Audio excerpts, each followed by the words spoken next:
सालाना बजट से जम्मू के ज्यादातर व्यापारी हुए निराश। व्यापारियों ने उम्मीदों पर पानी फेरने का लगाया आरोप। इस बार 5,500 करोड़ रुपए बढ़ाया गया है बजट।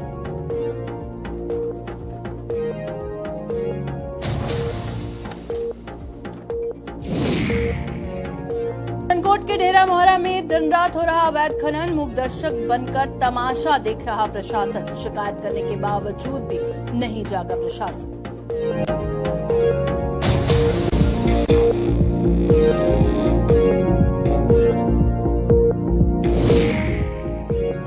रविंद्र राणा को आखिर हुआ बत्ती गुल होने का एहसास। भाजपा प्रदेश अध्यक्ष ने जमा करवाया बिजली का बिल। बकाया बिल मात्र 13,000 रुपए होने का किया दावा।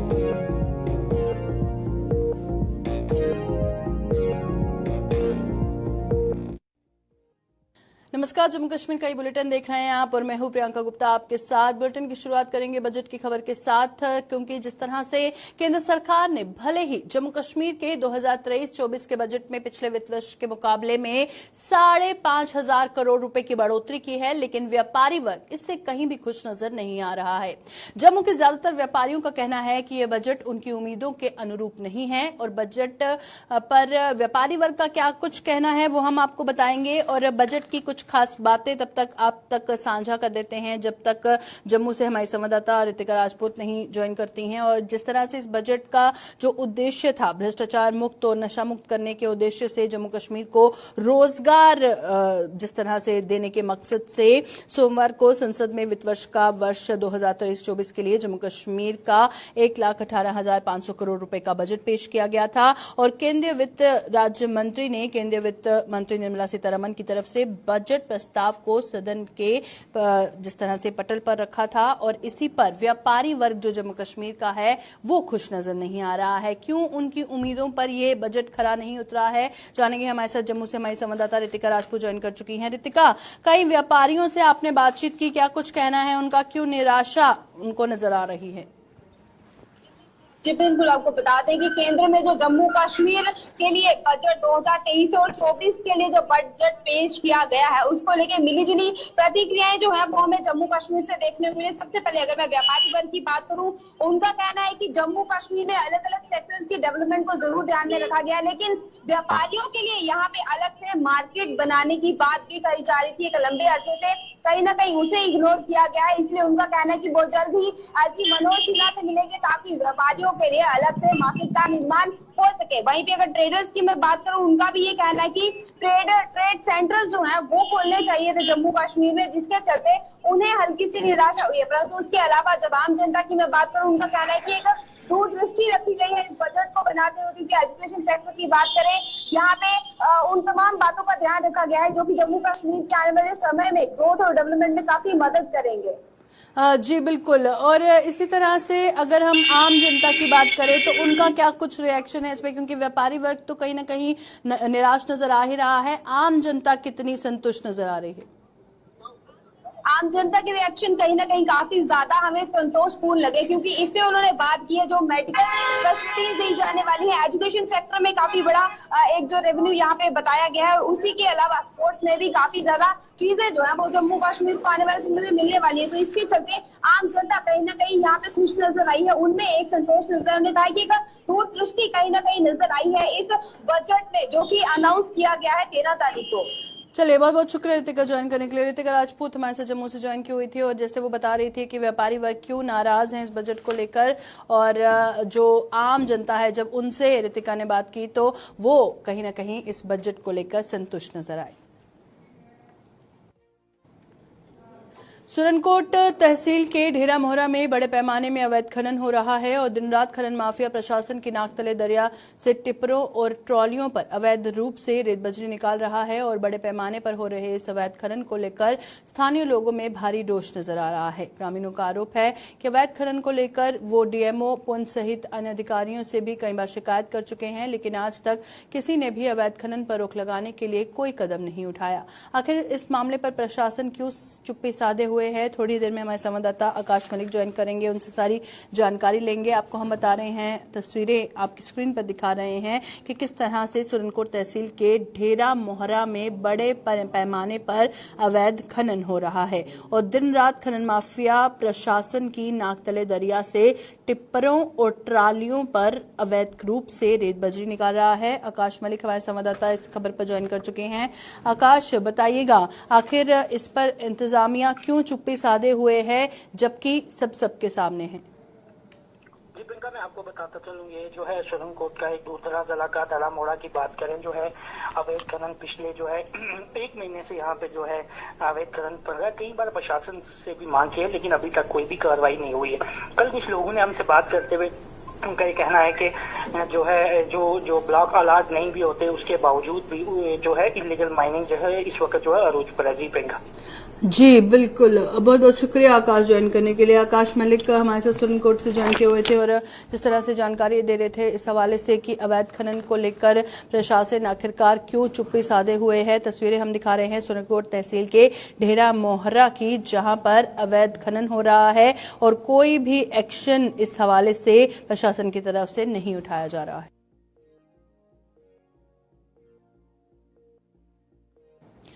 भारतीय जनता पार्टी के प्रदेश अध्यक्ष रविंद्र रैना को आखिरकार बिजली का बकाया बिल चुकता न करने का एहसास हो चुका है। बिजली विभाग द्वारा बिजली का कनेक्शन काटने के बाद रविंद्र रैना आज विभाग के दफ्तर पहुंचे और बकाया बिल जमा करवा दिया। सूत्रों की माने तो उनका लाखों रुपए का बिजली का बिल बकाया था, लेकिन रैना ने दावा किया है कि उनका बिल मात्र 13,000 रुपए बकाया था। क्या है पूरा मामला, इस पर जानकारी के लिए एक बार फिर जम्मू से रितिका राजपूत हमारे साथ ज्वाइन करेंगी। पर तस्वीरों में आप साफ तौर पर देख सकते हैं कि रविंद्र रैना आज विभाग के दफ्तर पहुंचे हैं। बिजली विभाग के दफ्तर पहुंच के बकाया बिल जो है उन्होंने जमा करवाया है। सूत्रों के हवाले से जिस तरह से जानकारी आई थी कि लाखों रुपए का उनका बिल था, लेकिन रैना ने दावा किया है कि उनका बिल मात्र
चलिए जम्मू का रुख करते हैं। रितिका राजपूत एक बार फिर जम्मू से हमारे संवाददाता ज्वाइन कर चुकी हैं। रितिका, बताइएगा क्या है पूरा मामला, क्योंकि सोर्सेस की माने तो लाखों का बिजली का बिल था, रविंद्र रैना की माने तो महज कुछ 13,000 का बिल था। तो क्या है पूरी सच्चाई इस खबर के हवाले से?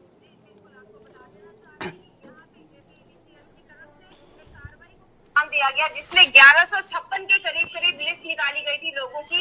ये वो लोग थे जो डिफॉल्टर थे, जिन्होंने बिजली के बिलों का भुगतान नहीं किया था या फिर यहाँ पे इलीगल तरीके के कनेक्शन लिए हुए थे। ऐसे में भाजपा कार्यालय का बिल भी निकल के आया था जो कि लाखों में था। और आज अचानक से रविंद्र रैना यहाँ पे बिजली कार्यालय में पहुंचते हैं बिजली का बिल जमा करवाने, और वहां जाके पता चलता है कि बिल मात्र 13,705 रुपए का है। यानी कि जब वहाँ पे पूछा गया कि अचानक से बिल में इतना बड़ा फेरबदल कहाँ से देखने को मिला, तो ये जवाब मिलता है कि ये टेक्निकल एरर था, जिसकी वजह से यहाँ पे 13,705 रुपए के बिल को लाखों रुपए में दर्शाया गया था, जो कि किसी और का बिल था और भाजपा कार्यालय में भेज दिया गया था। यहाँ पे एक बड़ा सवाल है कि अचानक से टेक्निकल एरर होके लाखों का बिल कैसे भाजपा कार्यालय में जा सकता है, ये एक बड़ा सवाल है। बिल्कुल रितिका, क्योंकि सवाल ये भी है कि आम जनता के लिए जब टेक्निकल एरर होता है तो उनका हजारों का बिजली का बिल लाखों में आ जाता है, पर जब नेताओं के लिए टेक्निकल एरर होता है तो लाखों का बिल जो है वो हजारों में आ जाता है। तो इस पर क्या कुछ रिएक्शन सामने आ रहे हैं? जी बिल्कुल, आम जनता के भी यही सवाल निकल के आ रहे हैं कि जब आम जनता के बिल की बात आती है, उसमें कोई भी एरर होते हैं ना उन्हें ठीक किया जाता, उल्टा बड़े हुए बिल का भुगतान ही आम जनता को करना पड़ता है। यहाँ पे भाजपा का लाखों का बिल अचानक से हजारों में कन्वर्ट हो गया, ये किस प्रकार से हुआ? और अचानक से भाजपा नेताओं को पता भी नहीं होता कि उनके बिल आखिरकार हैं कितने, और जब उनकी बिजली काटी जाती है उसके बाद वो दफ्तर में जाते हैं और तब पता चलता है कि बिल तो बहुत कम है, सिर्फ एक टेक्निकल एरर की वजह से उनकी बिजली काटी गई है। तो सवालों के घेरे में गिरते हुए बिजली विभाग के तमाम कार्यालय में काम कर रहे लोग भी आ रहे हैं और आम जनता सवाल पूछ रहे हैं कि आखिरकार ऐसा कैसे हो सकता है? अगर उनके बिलों में इतनी बड़ी गड़बड़ी हो चुकी है तो क्या आम जनता के बिलों में कोई गड़बड़ी नहीं चल रही? चलिए, शुक्रिया रितिका ज्वाइन करने के लिए। तो साफ तौर पर आप तस्वीरों में देख रहे हैं कि रविंद्र रैना बिजली का बिल चुकाने के लिए विभाग के दफ्तर पहुंचे हैं और वहां पर उन्होंने बिल का भुगतान जरूर किया है, पर सवाल बना हुआ है कि जहां लाखों रुपए का बिल था वहां मात्र 13,000 रुपया चुकाया है और ये कहा गया है कि टेक्निकल एरर था जिसकी वजह से लाखों में शो हो रहा था बिल, पर असल में वो सिर्फ 13,000 रुपए का था।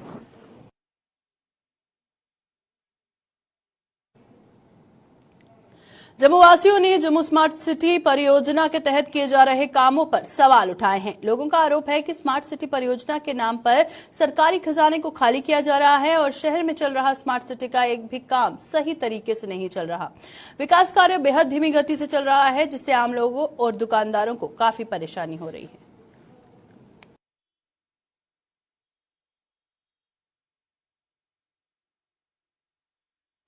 ਇਹ ਸਮਾਰਟ ਸਿਟੀ ਦਾ ਖਾਲੀ ਡਰਾਮਾ ਹੈ ਕਿਉਂਕਿ ਜੇ ਕੋਈ 2 ਗਜ ਕਰੀਏ ਥੋੜੀ ਜਿਹੀ ਜਗ੍ਹਾ ਕਰਦੇ ਨਾ ਕੋਈ ਪੁੱਟੀ ਜਾਂਦਾ ਤੇ ਕੋਈ ਲਾਈਟ ਦਾ ਟੈਲਾਂ ਤੋਂ ਬਾਕੀ ਇੰਨਾ ਗੰਦ ਪਾਇਆ ਦਾ ਛੜਾ ਕਿੰਨੇ ਚਿਰ ਦਾ ਕੰਮ ਫਸਾਇਆ ਜਿਹੜਾ 15 ਦਿਨ ਦਾ ਕੰਮ 6 ਮਹੀਨੇ ਲਾਈਟ ਆ ਦੇਣ ਕੰਮ ਥੋੜਾ ਕਰਾ ਦੇਣਾ ਇਹ ਇੰਨਾ ਲੋਕਾਂ ਦਾ ਪੈਸਾ ਜਿਹੜਾ ਸਮਾਰਟ ਸਿਟੀ ਦੇ ਉੱਪਰ ਲਾ ਦੇਣ ਕਿੰਨੇ ਦਿਨ ਲੱਗੀ ਜਾਂਦੇ ਨੇ ਉੱਥੇ ਵਿਕਰਮ ਚੌਕ ਤੋਂ ਦੇਈਏ ਦੇਖੋ ਤੁਸੀਂ ਇੱਥੇ ਅਮੇਰਕਾਰ ਚੌਕ ਤੱਕ ਛੜਾ ਗੰਦ ਪੈਦਾ ਕੋਈ ਕਕਸ਼ ਨਹੀਂ ਆ ਵੀ ਕੋਈ ਇੱਕ ਜਗ੍ਹਾ ਕੋਈ ਪੁੱਟੀ ਹੈ ਤੇ ਟੈਲਾ 2 ਤੇ ਪਰੇ ਕਰੀ ਦੇ ਤੇ 2 ਦਿਨ ਉੱਥੇ ਲਾਈਟ ਦੇਣ ਐਵੇਂ ਇੰਨਾ ਬੜਾ ਸਲੋ ਕੰਮ ਹੈ ਅਗਰ ਕਰਨਾ ਹੈ ਤਾਂ ਸਹੀ ਕੀਤਾ ਜਾ ਤੇ ਨਹੀਂ ਤਾਂ ਬੰਦ ਕਰ ਲਓ।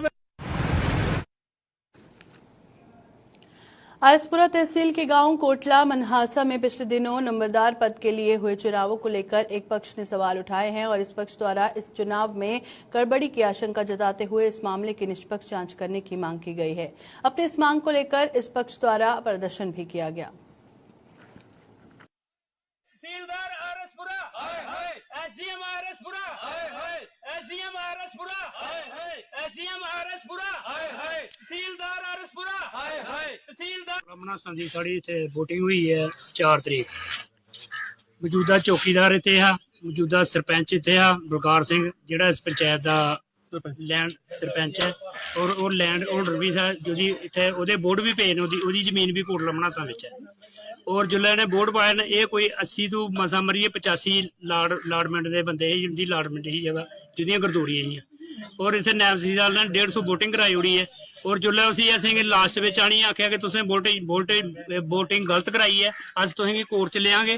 उन्हें सोचा कि उन्हें कल की कोर्ट च लेंगे सानू तो असें जो भी कोर्ट का आदेश आएगा उपरों कि उन्हें एक फाइल अस गैप करी उड़ी है वह आर्डर ही कैंसल करी उड़ी है बिचों के दूआ साढ़े को फाइल ही कोई नहीं लगी और इन्हें जो 3 महीने का बल्ब आर्डर किया वो भी इन्हें किशोर कुमार का ना ही कट कर उड़िया कि 11 तरीक तक साढ़े को कोई फाइल नहीं आई जदों कि 11 तरीक की रसीद करने लगी दी है फाइल नाजर को फाइल जमा कराई तहसीलदार के सैन और ये सारे ने बेईमानी की है और असें विजिलेंस भी ये केस ते जोड़िया। जिला सांबा के ब्लॉक रामगढ़ में 19 मार्च को आयोजित होने वाले पीओजे के रिफ्यूजी कैंप के आयोजन को लेकर जिला प्रशासन ने तैयारियां शुरू कर दी हैं। इस कैंप के आयोजन को लेकर रामगढ़ में पीओजे के रिफ्यूजियों और पंचायत प्रतिनिधियों की बैठक हुई, जिसकी अगुवाई डीसी सांबा अनुराधा गुप्ता ने की। बैठक में बीडीसी चेयरमैन दर्शन सिंह सहित पीओजे के रिफ्यूजी नेता भी शामिल हुए।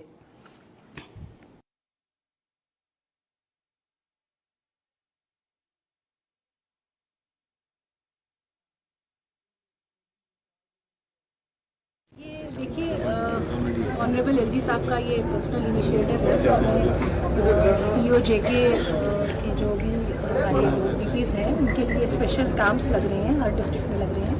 और हमारे यहाँ इसी प्रेमिसेस में 19 तारीख को एक बहुत बड़ा कैंप लगने वाला है। तो एक हमने प्रिलिमिनरी मीटिंग अपने दफ्तर में अपने ऑफिसर्स के साथ कर ली थी, और अब दूसरी मीटिंग आज हमने यहाँ पे सभी लोकल जो हमारे इलेक्टेड रिप्रेजेंटेटिव्स भी हैं, जो यहाँ के लोकल प्रोमिनेंट डीपीज के लीडर्स हैं, उनको सबको आज यहाँ बुलाया था ताकि उनसे भी हम सलाह ये ले सकें कि वो क्या चाहते हैं उस दिन, किस तरह से हम कैंप में और क्या क्या चीज़ें हम करें। एक जनरल हमने उनको बताया कि हम क्या करने जा रहे हैं।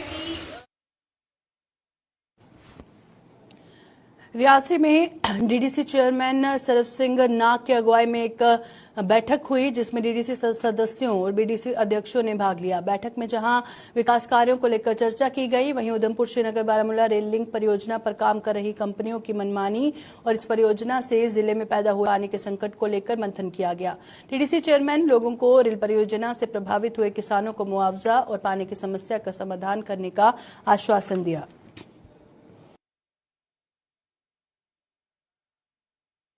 ये जो मीटिंग बुलाई गई है, इसमें मोटा मोटा ये था कि जहां जहां जिन जिन एरियाज में रेलवे काम कर रही है और जो साइड इफेक्ट उन एरिया में रेलवे के कारण पड़े हैं, तो उसके ऊपर इन्होंने एक रिव्यू रखा था।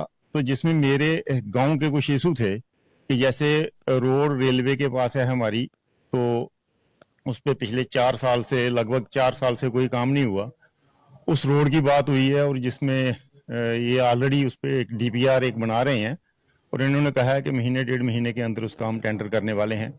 इसके साथ ही हमारे कुछ पानी के इशू थे कि एक स्कीम हमारी जल जीवन मिशन में सैंक्शन हुई है, तो वहां पे जो टेका पॉइंट जहां से बनना है, जहां से सोर्स है, वो एरिया रेलवे के अंडर फॉल करता है।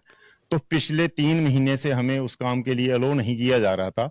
तो उस मुद्दे को जहां पे हमने उठाया है और अनकरीब इन्होंने जॉइंट वेरिफिकेशन उसकी फिक्स की है, जिसमें एनआर, केआरसीएल और पीएचई के लोग रहेंगे हम लोगों के साथ, और इन्होंने कहा है कि बड़ी जल्दी हम उसके लिए आपको अलो करेंगे। तो डीडीसी चेयरमैन सर ने एक अच्छा वेलकम स्टेप लिया, लेकिन ऑफिसर आए नहीं, जो मेन ऑफिसर थे वो एक भी नहीं, क्योंकि ये पहला नंबर तो रेलवे कंस्ट्रक्शन कंपनी मानती नहीं है, ना एडमिनिस्ट्रेशन को मानती है, ना डीडीसी चेयरमैन। दूसरा ये कि हर बार लोगों को ऐसे लॉलीपॉप दिया जाता है, और हमने तो 2-3 पहले मीटिंगों में हम आए नहीं, और इस मीटिंग में आए तो देखा कि कोई निष्कर्ष नहीं निकल रहा था, एक दूसरे से खाली बहस हो रही थी। और रेलवे के जो अधिकारी हैं ये एक गुंडों की तरह काम करते हैं यहाँ पे, और वहां पे लोगों ने बिल्कुल जायज, मैं सुन रहा था खानी कोट के लोग और बमा के लोग आए थे, सभी वो कह रहे थे कि ये क्या करते हैं कि पहले एफआईआर लगवा देते हैं इन पे, इनकी बीच में साठ गांठ पता नहीं क्या है, और की कंपनी वाले किसी से नहीं डरते हैं। तो इस पे कड़ा संज्ञान हम भी लेंगे, क्योंकि अगर हम रियासी डिस्ट्रिक्ट में अगर बीजेपी लोगों के साथ जुड़ी है तो हम डॉक्टर जितेंद्र सिंह जी से बात करेंगे, और हमारे जो रेलवे मंत्री है अश्विनी कुमार सर, उनके पास जाएंगे, क्योंकि ये बिल्कुल जायज मुद्दा है, क्योंकि पानी की कमी है, लैंड लूजर ये है, क्रॉप का ये दे नहीं रहे कंपनसेशन। यहाँ कोई गुंडाराज होना चल रहा है, ये बीजेपी है, सबका साथ सबका विकास। कानूनी तरीके के साथ हम इस चीज को ले रहे हैं कि हमारे लोगों को एक परमानेंट सोल्यूशन। देखिए, पानी के स्रोत, रेल तो चल जाएगी, हमें खुशी हो जाएगी, हमारा जम्मू कश्मीर कनेक्ट हो जाएगा, लेकिन अगर इन इलाकों में पानी के जो स्रोत को सूखने से लोगों को एक परमानेंट जो एक पानी सप्लाई होना बंद हो जाएगा, तो उसका क्या हल है। तो इसलिए ये हमारी दायित्व बनता है। आपने देखा कि जहाँ पे रेलवे मंत्री साहब आए थे, उनके समक्ष हमने अपनी प्रॉब्लम्स रखी थी। उसके बाद एक टेक्निकल वेब कॉस्ट करके इनकी कॉर्पोरेशन होता है, उनकी टीम इस पूरे इलाके में गई और उन्होंने पूरा स्टडी किया। अध्ययन करने के बाद उन्होंने जो सुझाव दिए थे उस पर कार्रवाई हुई है, काम हुए हैं, तभी पैसा रिलीज हुआ। कुछ प्रोजेक्ट्स जो हैं वक्त के साथ साथ चेंज भी करने पड़ रहे हैं। कुछ हमारे सोर्स जो थे वो उस वक्त चल रहे थे। उसके बाद जब 5-8 महीने और रेलवे टनलिंग का काम हुआ तो वो स्रोत भी सूख गए, इसलिए हमें सोर्स को बदलना पड़ा। सोर्स बदलने का मतलब है उसका डीपीआर भी बदलेगा, उसका फाइनेंशियल इम्प्लीकेशंस भी बदलेंगे। तो ये सारी चीजें जो है इसमें थोड़ा सा टाइम कंज्यूम प्रोसेस तो है, लेकिन हमें उम्मीद है कि सभी लोगों के सहयोग से, डिस्ट्रिक्ट एडमिनिस्ट्रेशन के सहयोग से, आप मीडिया बंधुओं के सहयोग से हम इसमें सफल हो पाएंगे।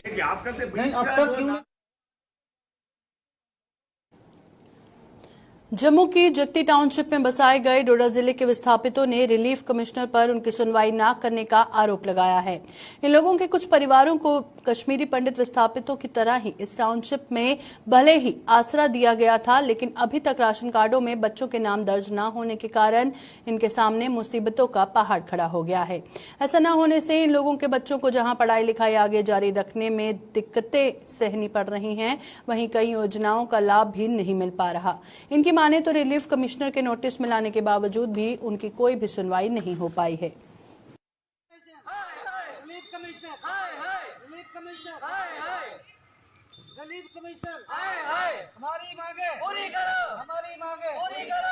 लेकिन मेरा देखो 25 साल का हो गया लड़का और मैंने कोर्ट से ऑर्डर भी लाया, फिर भी कमिश्नर ने उसको नहीं चढ़ाया राशन कार्ड पे। मेरी 4 बेटियां थी, उनको मैंने उतार दिया और लीगल तरीके से। अब एक ही बच्चा है मेरा, इस वक्त ग्रेजुएशन करके घर में बैठा है वो, लेकिन उसका ना लोन अप्लाई होता है ना उसका आयुष्मान कार्ड बनता है। और उस लड़के को बीमार था वो 1 साल से कम मेरा 4 लाख रुपए उस पर लगा, उसको ब्रेन ट्यूमर हो गया था। लेकिन तब टीके भट्ट साहब थे, मैं उनके पास गया। आयुष्मान कार्ड बनता ही नहीं है सर, जब तक राशन कार्ड पे नाम नहीं होगा तो वो बनाते नहीं है। तो क्या कहेंगे हमारे एलजी साहब को, क्या मैसेज? तो मैं गवर्नर साहब से और रिलीफ कमिश्नर से ये अपील करता हूँ कि हमारे बच्चों का भविष्य का मसला है, इस भविष्य को क्यों आप तबाह कर रहे हो? हमारी आने वाली जो जनरेशन वो तो खत्म हो गए, हम तो पीछे, ना उनका रिकॉर्ड पीछे है ना इधर है। तो ये रिकॉर्ड जो हमारा नहीं बन रहा है तो उससे बच्चों की जिंदगी खत्म हो जाएगी। जबकि हम रजिस्टर्ड हैं, हमारी पूरी फैमिली रजिस्टर्ड है, CID क्लियर है, एवरीथिंग हमारे पास क्लियर है, फिर भी जो मेरे बच्चे हैं, मेरी बीवी है, वो राशन कार्ड पे नहीं चढ़ा रहे हैं। बच्चों की एडमिशन्स नहीं हो रही, बच्चों के आयुष्मान कार्ड नहीं बन रहे, बच्चों की स्कॉलरशिप नहीं मिल रही, ठीक है। बच्चों को कोई पीएम पैकेज है जैसे कश्मीरी माइग्रेंट्स के लिए, बट हमारे बच्चों के लिए ऐसा कुछ भी नहीं हो रहा है। ये सब बहुत बड़ी जाती है हमारे बच्चों के साथ। अगर हमारे पेरेंट्स आए हैं, मैं भी यहीं पर छोटा 90 में मेरा बर्थ हुआ है, ठीक है, अभी मेरी उम्र होगी कोई 33 साल की करीब, मैं भी यहीं पर देखा, मेरे बच्चे भी यहीं हुए, मेरी शादी भी यहीं हुई। अगर मैं राशन कार्ड पे हूँ, मेरा बच्चा क्यों नहीं राशन कार्ड पे है, मेरी बीबी क्यों नहीं राशन कार्ड पे चढ़ रही है? ऐसा मेरे साथ ही नहीं, ये जितने भी हैं सारे जो लेडीज है ये राशन कार्ड्स पे नहीं है। हमारे को सिर्फ टरकाया जाता है, हमारे को बोलते हैं कि नहीं जी ये चीज़ नहीं होगी, आप लोगों के लिए इम्प्लीमेंट नहीं है, आप लोगों के लिए गवर्नमेंट की कोई पॉलिसी नहीं है। अगर पॉलिसी नहीं है तो हम लोग रजिस्टर्ड हैं, तो फिर क्यों नहीं हमारे लिए पॉलिसी है? मैं गवर्नर साहब से यही गुजारिश करना चाहता हूँ कि हमारे जो छोटे छोटे बच्चे हैं उनके भविष्य का सवाल है, कम से कम उन बच्चों की तरफ देखा जाए, उनका भविष्य के बारे में सोचा जाए कि हम वहाँ से भी पराडित करके आए हुए लोग हैं, काफ़ी यहाँ पर स्ट्रगल कर रहे हैं, कोई दिहाड़ी कर रहा है, कोई मजदूरी कर रहा है, हमारे पास कोर्ट के भी आर्डर है, बट प्लीज़ मेरी यही गुजारिश है कि हमारे बच्चों के साथ ऐसी जाती न की जाए। मैंने अभी 12th पास आउट किया, ठीक है।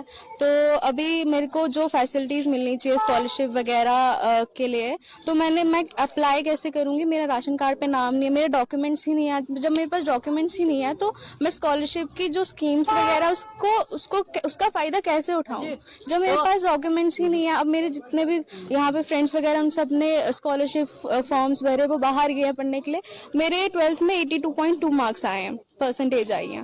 तो मेरा उस परसेंटेज लाने का, इतना अच्छा परसेंटेज लाने का फायदा ही क्या है? जो मुझे स्कॉलरशिप स्कीम जो है मैं उसका फायदा ही नहीं उठा पा रही हूँ। मेरी बस यही वो मांग है कि राशन कार्ड पे नाम चढ़े। मेरे जैसे और भी बहुत सारे यहाँ पे बच्चे हैं। वही तो मोदी जी कहते हैं बेटी बचाओ बेटी पढ़ाओ। जब यहाँ पे फैसिलिटीज, स्कॉलरशिप बहुत है, स्कीम्स बहुत है, पर जब हम उसके एबल ही नहीं है वो सारी फैसिलिटीज यूज करने के, तो वो स्कीम्स किस फायदा के लिए? भूखे मर जाएंगे, क्या करेंगे? अब राशन कार्ड पर अभी के बुलेटिन में फिलहाल इतना ही। दीजिए इजाजत, नमस्कार।